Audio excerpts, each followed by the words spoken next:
Coming into Morning, Sarah. Zoom. Hello. Hi, John. Hi, Kim. Sarah. Open.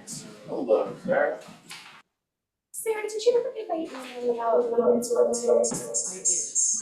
I just had a moment where I was like, oh my gosh, I forget to say. I haven't done it yet, but it's fine. I just wanted to make sure I actually sent it. Yeah, when I reach them, I'll come and show them. Yeah. Yeah, absolutely. Absolutely. Steve, where are you physically? Okay. We're gonna start. Charity, I assume will join us, but we have John, Steve, and Christina online. So I think we're okay. Yep, we're good. Good.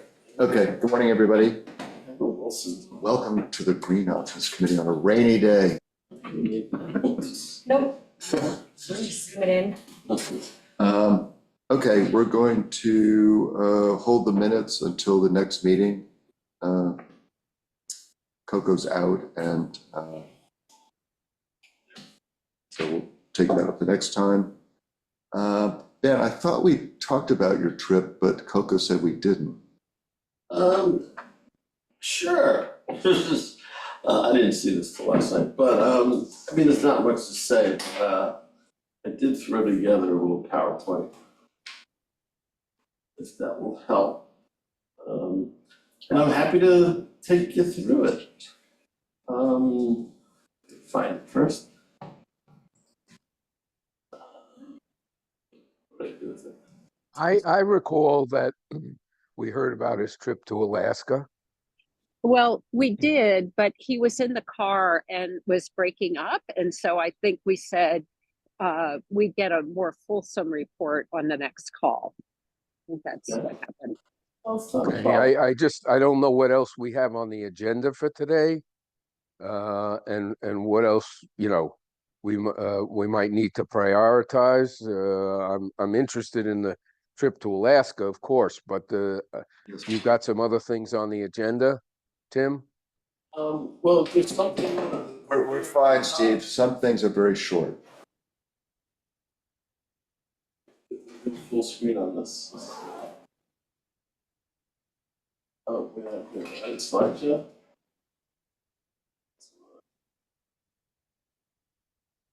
You review? I'm gonna minimize Zoom. Review? Review. Tap on But that's slideshow. the you do slideshow, then it'll. There we go. Can I share the screen? Yep, you're all set. I'm all set. This first. Need to share my screen. Yeah, Tim, are we having Verdant Systems on the meeting today? It's No, on we're the not. agenda. No, we're not.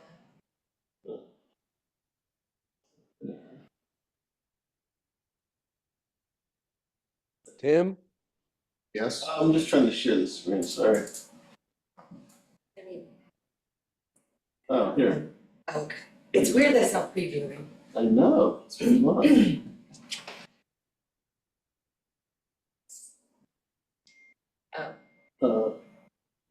So it should work.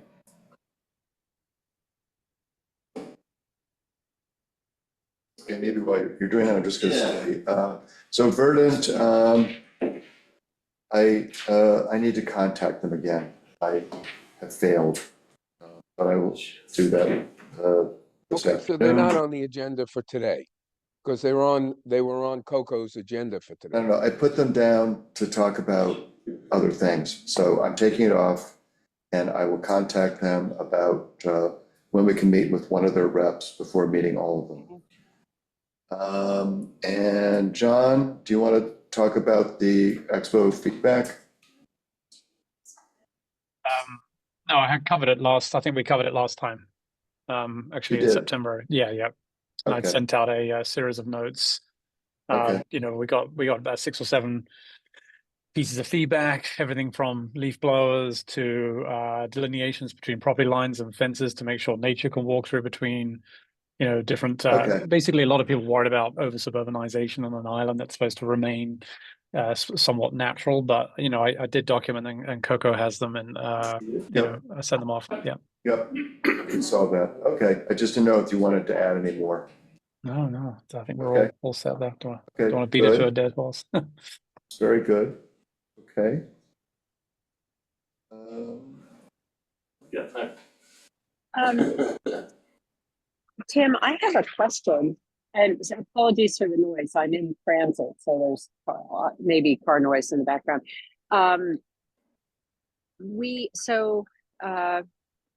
were talking about possibly trying to enhance the website with additional information. Jonathan and I were talking about that at the Green Expo, and I was just reminded of the conversation. I've been thinking about it since then, but I thought it would be useful to get an update on where the town's revamp of its website is, and whether, and maybe that's an item for a future agenda, but I just wanted to, I'm thinking about communications and then how we're going to make our information available to folks. I would just like to maybe take that for a future discussion and exploration, but we need more information too about what's possible. So, I couldn't understand the first part. Update the Website. Website.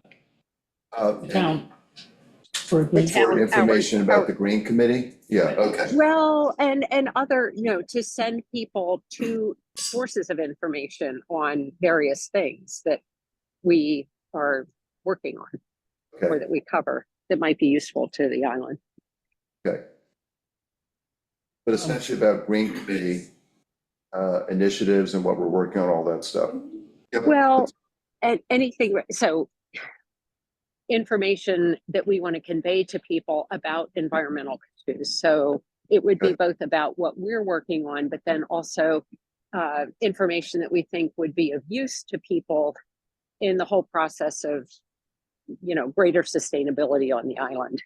Yep, There is a section on your page where it says quick links, and you can put links to any kind of resource you want. So we can add as many links as you want to things you think people would find interesting.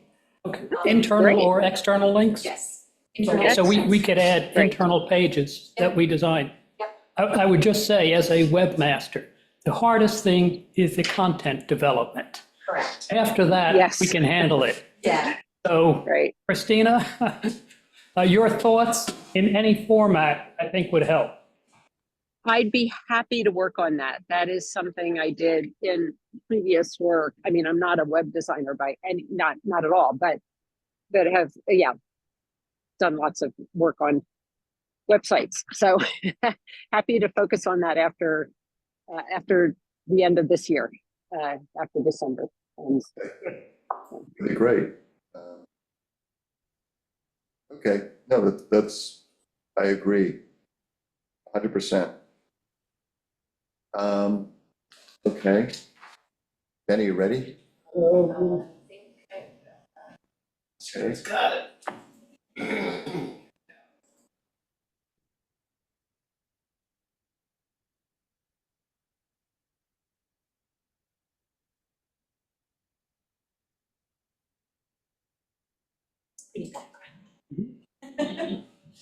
That's our background, or? It's Yeah. so I think it's like Windows 11 is automatically putting up these backgrounds now. And I have to figure out how to turn it off, but it just changes every day. Okay, here we go. Yeah. This is just the time pitch.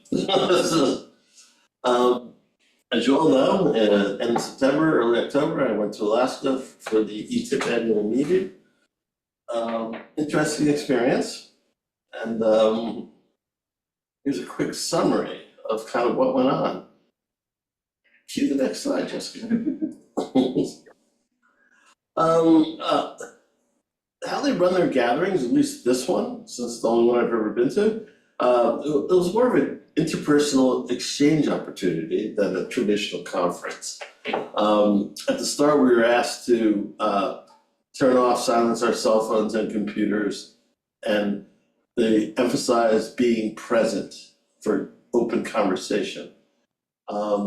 And they wanted us to share and listen to the different energy challenges, goals, successes in various regions, including lessons learned from people at the conference in their own energy journeys, to discover and learn about new technologies and to connect with other people at the conference who are making their way down their own energy road.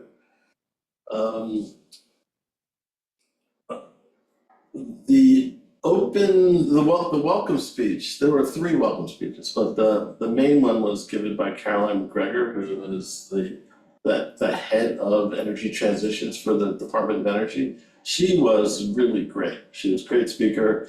She is clearly passionate and committed to this. And it was fascinating to listen to her talk, but also to talk with her over the 2-day conference, because she attended the whole thing.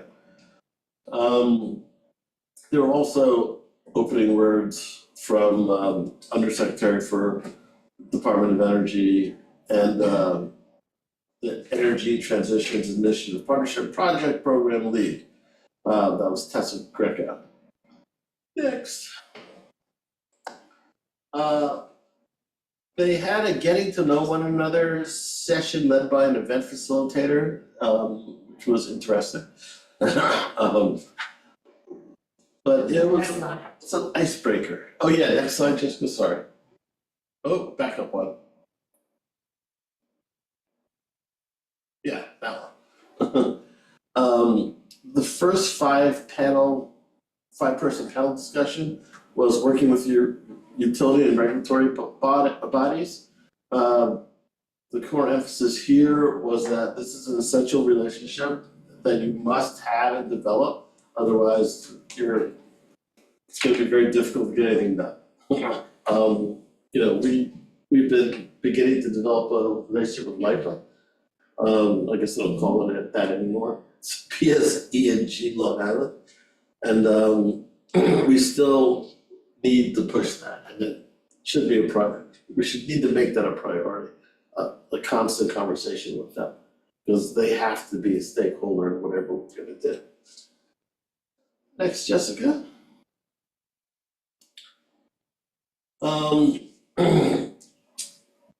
There was panel discussion on energy planning for success. Not really, wasn't super relevant.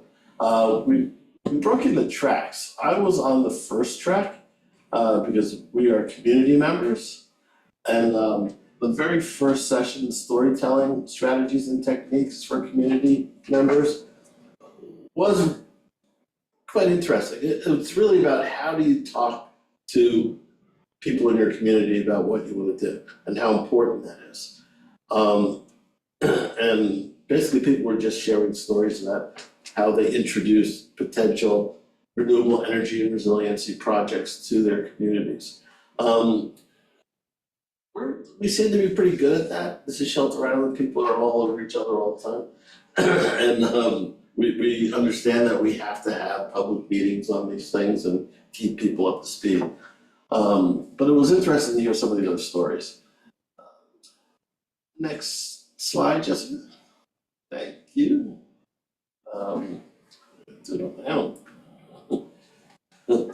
So after that, we regrouped and shared what we learned during the day and got to know each other a little better, and we had a cocktail hour. Next one. We retired for the evening, came back the next day, day 2. You all know him in this picture. We sat together, and I just want to say that this was the major benefit to me for this conference, is I got to actually know and touch people that we're looking at on Zoom all day. I spent a whole day sitting next to Brian, who is our main liaison. And we now have a communication connection. And it was worth going to Alaska just for that alone. There's Kate and there's Rebecca. I mean, it was good to actually see them in person. Next one.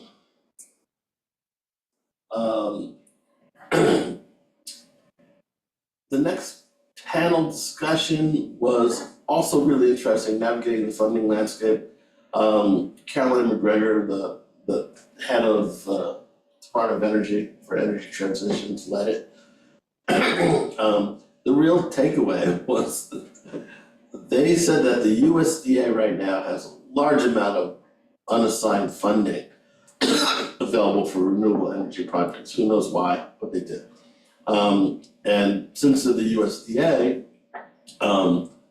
they are certainly favoring agrivoltaics. Now, this may be changing given the events of November 5th. This was back in September, and who knows how long that funding will be around. But as of today, it's there. And they were encouraging us to look into grant programs at the USDA. But we'll see. I think we're gonna have to rethink this and reapproach this going forward. Next one. Then they set up all these discussion stations, and here's a list of them. And we had a certain amount of time to go and drop in at different stations. A lot of the conversation was focusing on microgrids, which I wasn't sure applied to us. So I think I went to project development, I went to grid 101, energy resilience. And there were really sober conversations about people's experiences in these topics, in these topic areas. And like I said, they were really encouraging us to just engage with one another and not be on your phone, your computer, taking notes. So next one, Jessica. Sorry about the pictures of the Northern Lights. Just got in the middle of the night and went up into the mountains to see. Then there were a lot of breakout discussion groups along these lines, and then we had lunch.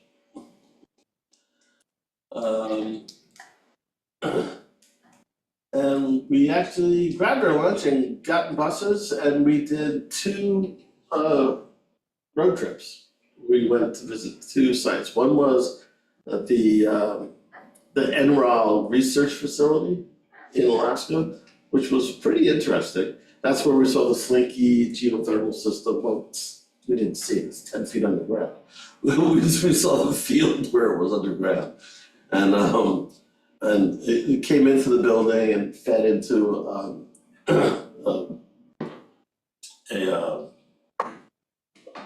I should have these meetings later. But the air and heat pump, the heat pump system. And they were showing there's a lot of things they were experimenting with, different kinds of insulation. They kind of walked us through a lot of the important aspects of energy resiliency. And it was interesting. And the facility is kind of neat.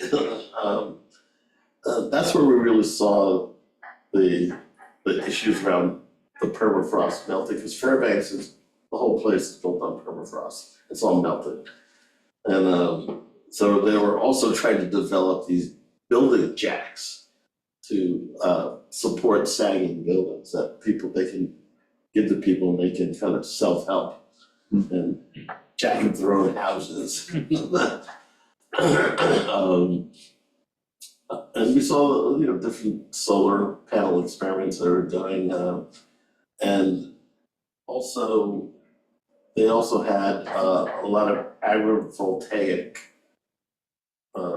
test systems that we actually got to see. I mean, I guess I've never really, I've seen solar panels on roofs of houses, but I've never seen like a 20-foot tall solar panel that's 9 feet off the ground that you can walk under. And it's the things that we've been talking about where you can have a system like that and yet still use the land underneath and graze sheep or cows or,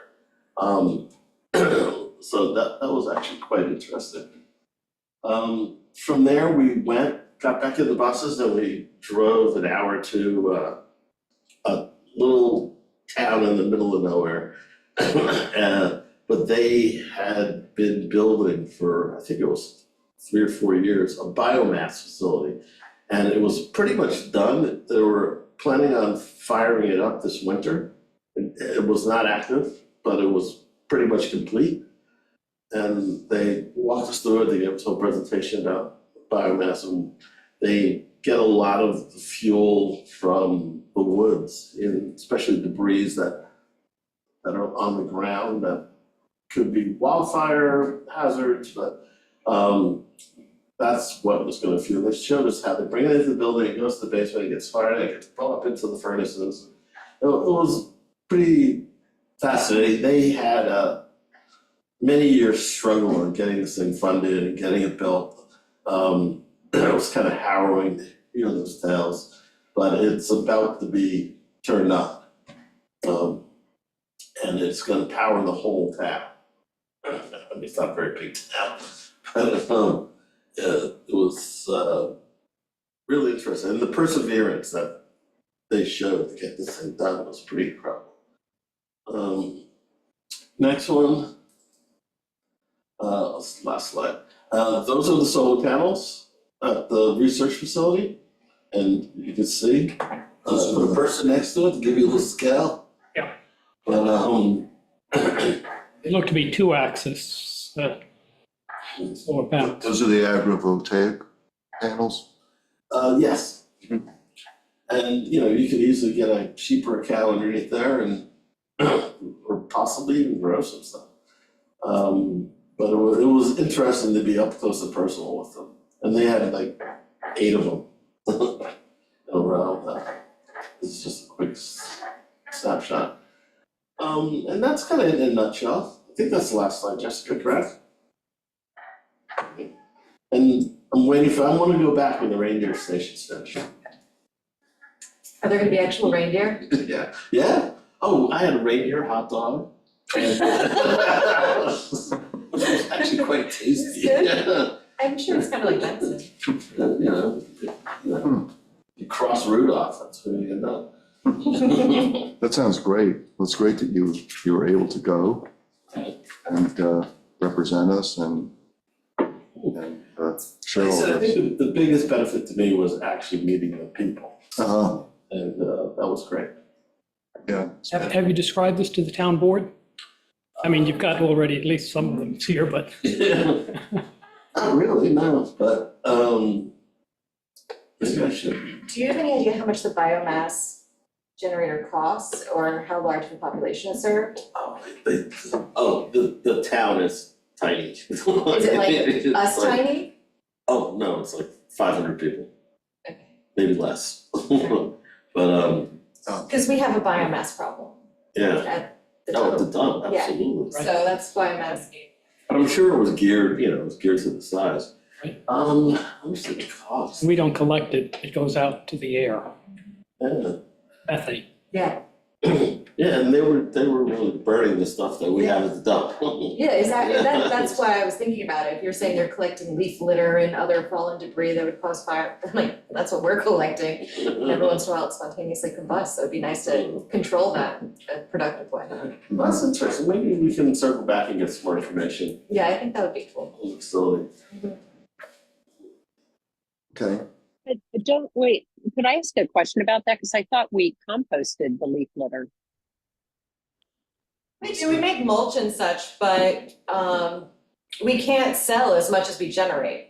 Yeah, so- So now we have kind of a mountain of mulch and organic matter. Would it be possible to give it away? We try. We use it on Goat Hill, we use it anywhere we can to help beautify the island, but we just generate more than we can use. or sell, or give away, or truck off, or, you know. That's interesting. I mean, it was, We're looking to get a burn box, which would just help us get rid of it, but it doesn't really do the whole energy production side of stuff. It's, you know, it's an incinerator with a scrubber, so you're not polluting the air, but you are getting rid of the mass. Like, if we ever have another massive hurricane and there's a lot of trees down, we get overwhelmed with debris. We just can't manage it. It takes, you know, quite a while to get caught up, but we're looking at options, but that. Yeah, I think you just want to be careful about the, particulates, you know, the pollution associated with burning anything, even organic matter. Yeah, no, they've gotten much better with the technology for cleaning the smoke, for lack of a better word. I can't remember I'm sure there's a word for it more specifically, but I mean, The, the most Ben- expensive part of this biomass facility. Yeah, Ben, I have a question for you. I Sure. saw the, thanks for that slide on the agrivoltaic systems. But did they mention that that's only one type of agrivoltaic array? yeah, there were about 8 of them, and they were different types, but they did say here is one that is a vertical, I forgot what the terminology is. But Right. There are basic fixed arrays as well, raised above the fields that are simpler and probably less expensive than these 2-axle arrays that we saw in the picture. I just wanted to see if they had mentioned there are additional technologies. Well, it's probably just one example, Steve. Yeah, and I wanted to make that clear, that that's not necessarily what we're looking at for Sylvester Manor. There's several technologies for agrivoltaic that are available. Right. I mean, it was really interesting to see the proportion of it and the size and the height, and realize that, you know, things can go on underneath. You're not giving up all the benefit of the property just for the panels. I think it's great. Also, on the biomass generator, I mean, it wasn't it was like a Butler building that was super insulated because it's Alaska. And one of the most expensive things is they ran pipes all around the town to get the heated refrigerants, I guess, 2 different buildings. That probably cost some money. The foundation of the building, there's a basement where all the fuel is deposited and then conveyor belted up into the furnace. So the foundation was probably expensive. The building was like, you know, a simple warehouse that was hyper insulated. And the actual burn unit, that's a couple $100,000, they were saying. yeah. So it's probably, it's not a crazily expensive project. I mean, those are the 3 expensive things are probably the piping, foundation, and the burn unit. Yeah. So. Cool. All right. Thank you, Ben. Sorry, can I ask one more quick question? Go ahead. Yeah, the presentation, I mean, the discussion session sounded really interesting.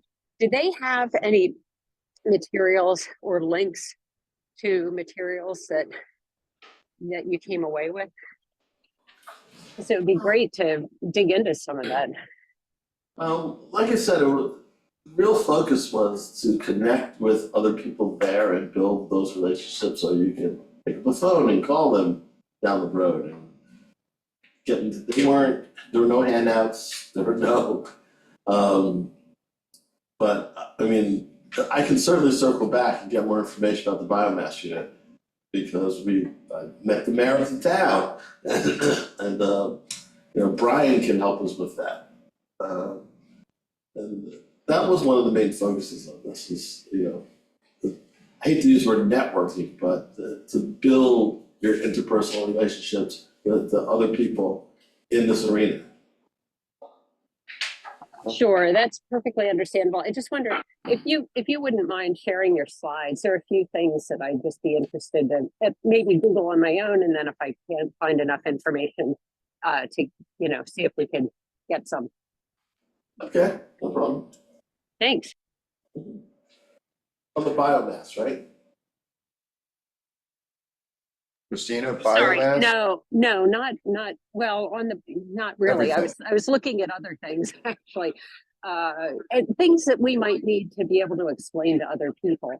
And it would be helpful to have, clear explanations at our fingertips so that when we're constructing our own materials to talk about, so we're well informed on the energy side, like energy, all of the stuff around. You were talking earlier about utilities and like behind the meter and front of the meter, all of that sort of thing. Just being able to see kind of a clear, simple explanation of all of that.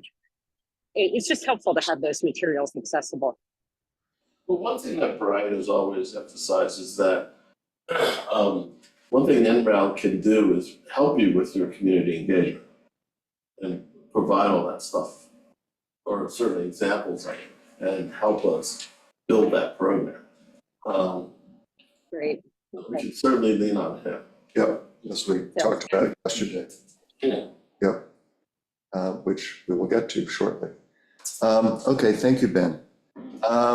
Okay, just before we jump into the ETIP section of the agenda, just the other meeting we had before the ETIP meeting, which I thought was strictly about climate smart communities, but it was sort of actually more than It's that. more about like funding opportunities. It's about funding and, opportunities. Tax kind of incentives and rebates and, Yeah, which was So- actually pretty interesting. yeah. Which I think we should follow up on. Particularly, I was interested in there are two programs for schools, the Renew America School Grant and the CERTA Green Schools Initiative. At some point, when we get a more definite idea of what we're going to, which has sort of changed a little bit from what we originally discussed with the school, we'll have to sit down with them and sort of lay out what they're suggesting, and then sort of explore all these possibilities. There's a few that I thought could help the town kind of right away. There's the rebates for electric vehicles. Yes, We do tend to replace vehicles pretty often, so that's probably something we could take advantage of. And there's also a rebate for upgrading the electric charging Charger, station. So which is- if we were to upgrade the charger, we could Ben get is a interested tax in. incentive and Yep. rebate for that. So there's a few things that we could probably take advantage of. yeah, I think we should talk about those two things, because the charger's been sort of also in the back of my mind, Yeah, of making it more useful. Yeah, level 2 chargers, just. yeah, makes sense. It makes sense to upgrade. So I don't Could know. Could I make a suggestion on that? Go ahead. I agree completely. I would just say if we're interested in any of the federal support for those, then it would be important to get paperwork in as soon as possible, because those are the things that have been slated sort of first on the chopping block, as it were. Yep, Yeah, so we have a capital planning meeting next week, so I was gonna bring it up then and see. okay, good. So both the charger and the, Yeah, and the electric vehicles. okay, good, okay. Anything else anybody wanted to add about the meeting about funding? No, that Okay. was interesting, but Okay. I have what I needed. Okay, good. But those are the things that popped out at me. Yeah, As well as trees, there was apparently a tree planting program. how did we miss that? So I'm actually gonna pursue, Yes, find you out can more get about that. money for planting more trees. yeah, which could For be Friends of Trees. great, or just, aside from that. Was that meeting recorded? Here's the I slides. don't think it was, but I can get the slide deck. And they want us to call them with any questions. What agency was this? This was Climate Smart Communities? Yes, it was, but they were sort of organizing it, but it really was someone else talking about funding opportunities for lots of different things. I took screenshots of the slides, I have them on my computer at home. Might be faster than, like while they were doing the presentation, I was screenshotting and I dropping. was doing the them same back. thing, but I didn't get them all. Yeah, But I can get we'll get the full slide deck. And I can send you the contacts. And there's a link actually that he recommended that has a lot of information. So I'll get that to you. Okay, on to ETIP. Maybe the order is, one thing I thought we should just talk about is the deep dive. They had talked about private residence as a theoretical, and then the school, and then the Legion Hall, and or any other municipal building. So is everybody?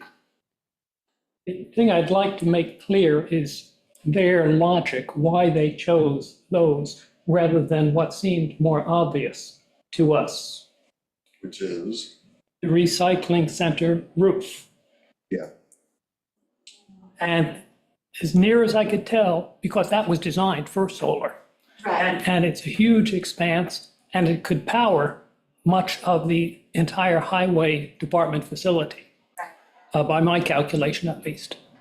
And as near as I could tell, the reason they chose those was the electric rates. right, That is, the electric rates for commercial are so low, amazingly low, and it's only a demand charge, the maximum needed power at any one point, I presume monthly during the year, however. So it's for that reason, which seems to me sort of backwards thinking, I'm sorry, because we are not taking advantage of an obvious opportunity to produce our own energy just because of this extremely strange, to me, structure of the LIPA rates. So that's my thinking on it. So what is our thinking? What would we like to do about this? Would we like to? In my opinion, as I said, we should first be doing the obvious spots, such as the recycling center. The school also, I believe that they have underestimated the complexity of the roof structure on the school. We've been up there. We've not, unfortunately, because at the time we were not able to actually walk on the roof, but we could see some of it from during the tour. And as I said, it's a much more complex structure than would appear from a aerial or a satellite image. And they based it, I believe, just on straight area. Another advantage that the recycling center may offer is it's an easy place to do battery storage. Sure. Because everyone's biggest fear is that there's a fire. Right. And it's easy to build a Yes. fireproof structure there and put it in the middle Exactly. Sure. and don't foam over the top. Whatever. Yeah, Sure. Yep. and it's harder to do that in the middle of town. Right. So when I asked that question yesterday, the answer was, they mentioned the landfill, but there was no other sort of mention, so. Right, and fine, the landfill is a separate issue because of the concavity, the steep slopes, and fine, we'll put that off. But the highway department building and the recycling roof, I think are obvious opportunities. And I was very disappointed that they did not include that, I'm sorry. I think that they're also more feasible for us to do. Yeah. You know, I think they have more potential to actually Right. happen than trying to do So- something at the Legion, or, you know, the community center. Exactly, we don't, sure. Yeah. And the Legion Hall, of course, an older building, we don't know the strength of the structure. Exactly. And so I think we are letting the NREL folks lead our choices inappropriately. Yeah, I don't disagree with Dawn. Let me just jump in here. You know, the LIPA rates, particularly the demand charge, is what's driving, actually driving this problem. Okay, because we don't have the opportunity to sell those kilowatts into the marketplace, into the New York ISO. Those kilowatts would be worth a hell of a lot more in the summertime. But the rates that they're offering, the rates that LIPA is offering for the rooftop solar is, Dawn is right, is unreasonably low. And that's the nature of the problem. We could investigate that further. It would certainly be nice if that changed, because that would change a lot of things for commercial customers, the demand charge. But that's what the problem is, and I think that might be one of the agenda items for us to discuss with PSE and GLI if we get a meeting with them soon. So how do we proceed with? Well, Well, as I suggested, you know, we sit down, that would be one of the agenda items, we sit down with PSE and GLI. We had said at yesterday's ETIP meeting that NREL would like to convene such a meeting, and that we would talk to NREL before we had that meeting with PSE and GLI.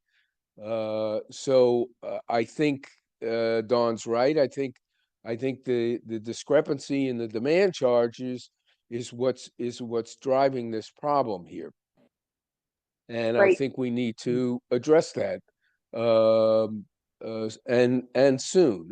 I think I had discussed that with Meg, and if not, that would be on our agenda with PSE and GLI. But first, we need to talk to our partners at NREL. And that Yeah, came up at the meeting yesterday. Yeah. Yeah, could I just jump in? I agree with everything you just said. I do want to say, though, that I think it's not in PSEG's interest to raise the rates they're paying, you know, to match what the actual value is during the summertime, because then they'd be paying out more. And so I think that's a conversation that also, I'm not saying we don't talk to PSE&G about it, but it also needs to be taken to the regulators, and it's probably part of a larger conversation. But I agree that it would make total sense to have those rates reflect the actual value of the kilowatts being produced. And I would say too that with battery storage, that might alleviate some of the concern about pumping too much electricity into that part of the grid on the island that may not, I don't really know if it can handle additional electrons. It just, you know, I think I have a number of questions that I think we've all had. I'm not sure they've been answered, and maybe I just missed something, but. And by the way, if you're it's worth providing Just- the right incentives, the right financial incentives to businesses and others through the rates, you're also offering them more funding opportunity, more ways that they can fund additional energy conservation and distributed generation opportunities. You can customers can now afford to buy battery storage. They can afford to buy more solar panels. If you're not offering the rates, the rate incentives, you know, they're not going to have the money's not going to be available to them. Right. Totally agree. Absolutely, Steve. But I also think the question is, does PSE&G feel more pressured by New York State legislation and the net zero commitments and their need to, you know, have a trajectory that's meeting those commitments, or are they feeling more, you know, attracted by the higher rates, or they, you know, the money that they would save by not paying producers higher rates? Of course, Christina, you're absolutely right. PSE and GLI is the regulated utility over here. You know, LIPA and the state of New York. This is a larger issue than simply LIPA or simply Shelter Island, actually. And I'm not saying we can lead that fight, but I'm saying we can certainly raise that issue. Okay, there's a New York State, Well- power market. I Yeah, think no, we we're, can't totally agree. Yeah, participate. we're getting a little Let rabbit hole here, but Don wants to talk, let Don say in something. terms of reality, we're a very small town, obviously the smallest, and we're not going to have much effect on LIPA's rate. So let's be realistic. I think that we should, as I said, take the ball in our own hands and run with it regardless of what so far has been proposed by NREL. And if you look at some of the information they've provided, they are using a small fraction of the rooftops of the other buildings, and then with battery backup, and they are justifying it in terms of resiliency rather than in terms of energy generated and efficiency. And I think that's sort of, as I said, backwards from the way it should be. Okay, so, I mean, I'm in favor of asking them to look at the recycling center instead of the Legion, because I do think it's a more practical application for I us. agree. It makes sense. I agree. So I'm not opposed to that at all. I think that the school, because it is already like an emergency center for us as part of our emergency management Right. plan, it makes sense to include the school. It does, definitely, but it needs somebody, an expert, to go in and look at the roof section by section. I think a lot of this is gonna end up being theoretical. So, I mean. The NREL part, the ETIP is going to be theoretical. Right, yeah, no, when push comes to shove, of course, we're gonna have to do like a walk the roof, figure out exactly what everything. Yeah. But for this portion, the NREL. For the reports. For the reports, yeah. I have a suggestion. I've mentioned at prior meetings how illuminating it was to request proposals from the installers who are available to us, are most active out here. And I would suggest that you not, hesitate to reach out to Harvest Power or Green Logic or Sun Nation and have them look at the roof of the school or talk to them about the recycle center roof. What I'm learning is that there are some kind of workarounds in the 400-page LIPA tariff regarding the demand ratchet and the rate structure that are really nuances that not everybody understands. And I'd be happy to point you to the person that I think could give you the best sense of how you might, through a aggregation of commercial meters at the recycle center, for instance, end up with a better rate structure. Because that seems to be the direction that we're heading for the remote net metering of multiple meters that are commercial rate meters at Sylvester Manor. So they make it incredibly opaque and difficult.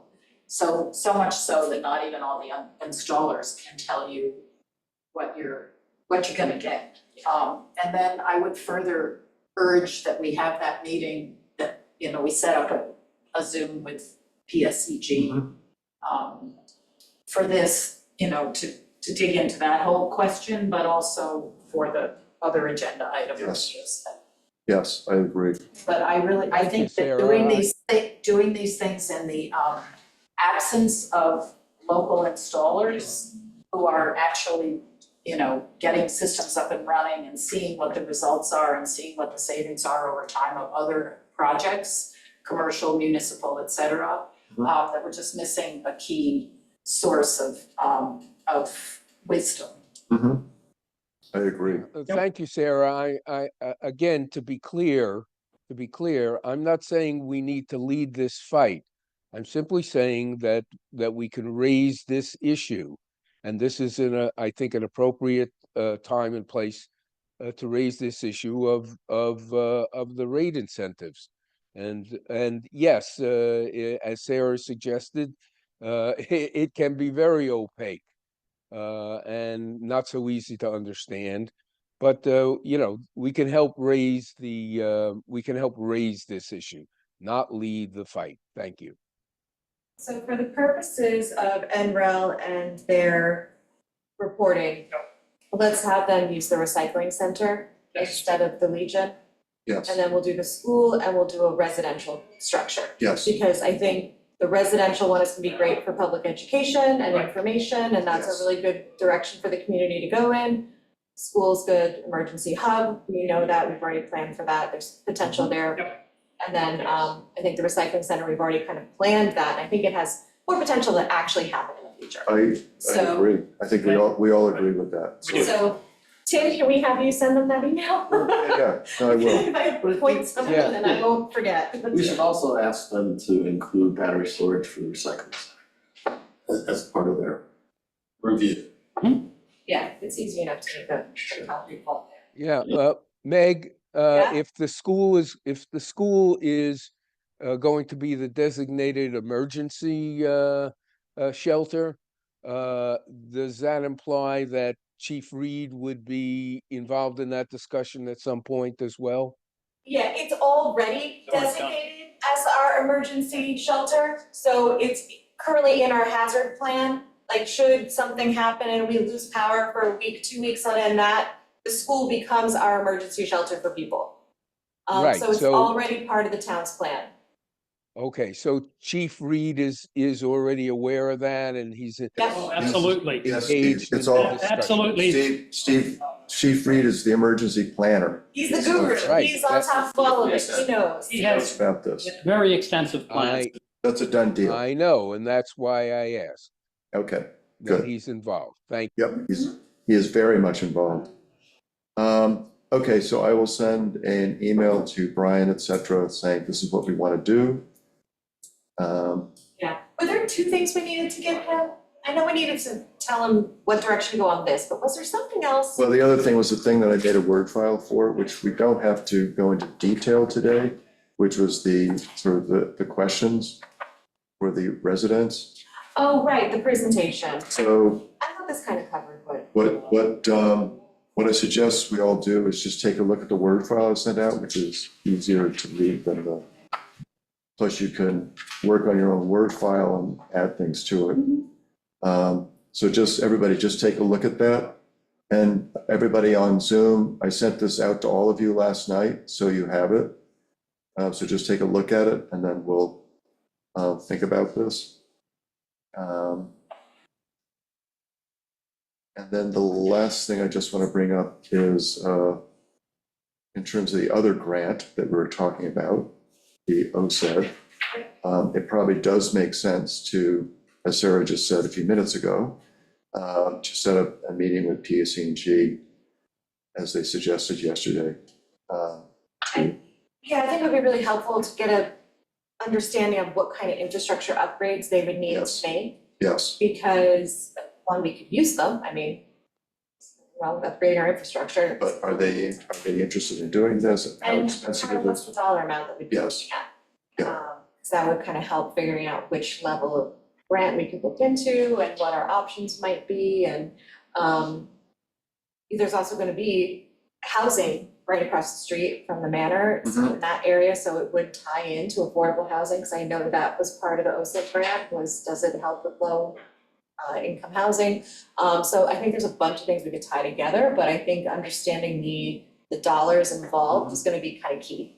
I Figuring out know how that to when make Don and I went to visit the Greenport Firehouse, where they put a whole solar array on, plus battery storage, the other component was actually an upgrade to the infrastructure. Right.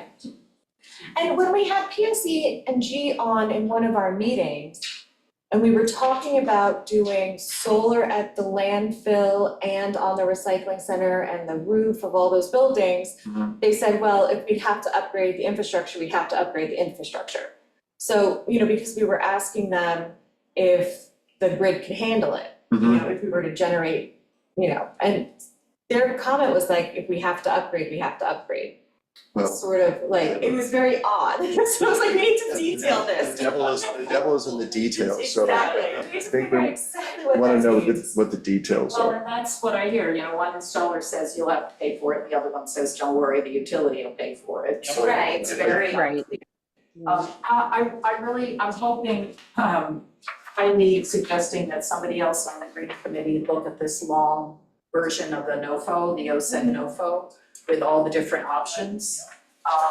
It's, one of the things that's so appealing about it is that it's structured to have, a long first phase where you figure out all these things. Right. And in fact, even negotiate them between the partners. So you do not have to have it figured out. They ask for a concept paper, where we could articulate all the things,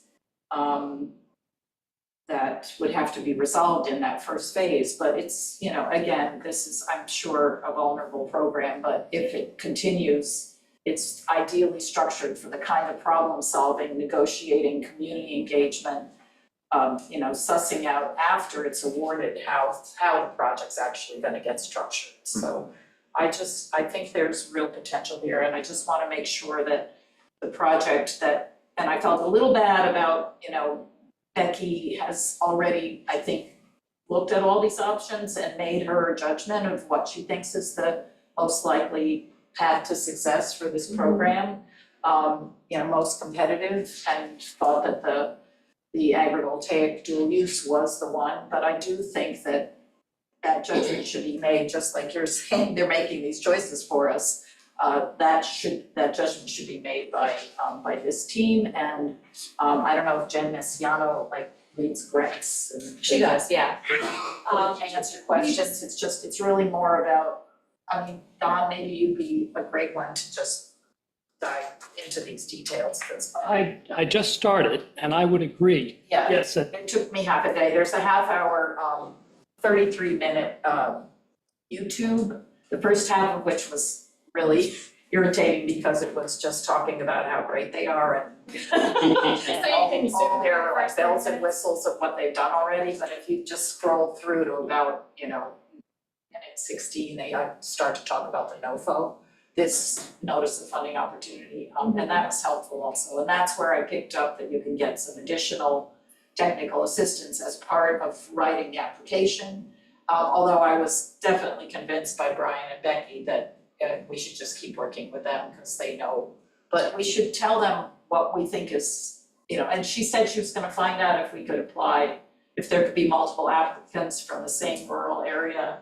The town might wanna try something else under one of the other categories. It's a really, and I think, again, regardless of whether it continues or carries on, it's a great way to figure out what the needs and could benefit from. If not this funding, maybe there's state funding. Yeah.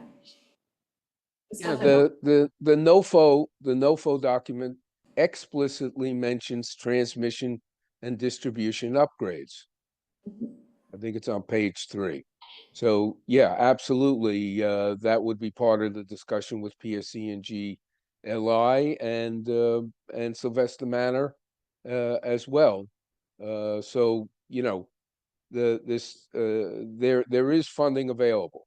Yeah, and we could work with NREL as well. Okay. So I think, I will read it, but I rely on some of you with more technical expertise to, right, sounds like work to me. yes. No, I'm happy to read it. It's just that some of this is not, I'm You've gotta do it. I'm not fluent in this as much as all of you are. So as many of you who would like to read it, the better.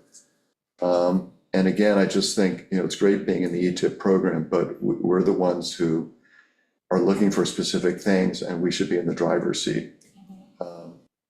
Otherwise, we're wasting our time and their time if we're not getting what we really want.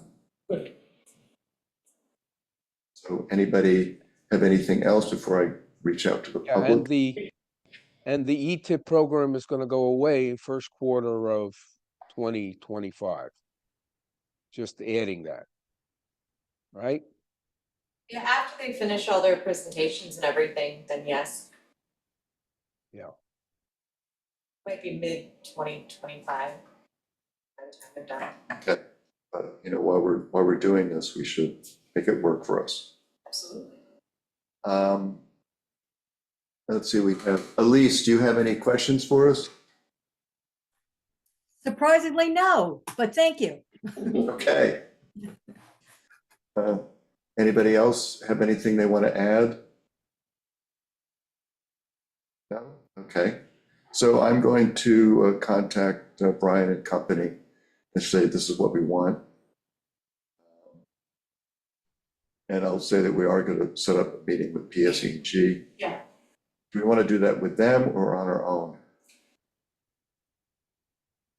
I think we could probably do it on our own. I don't know if it. Yeah, I think think you it'll be gotta get challenging. NREL's input first before you have that meeting.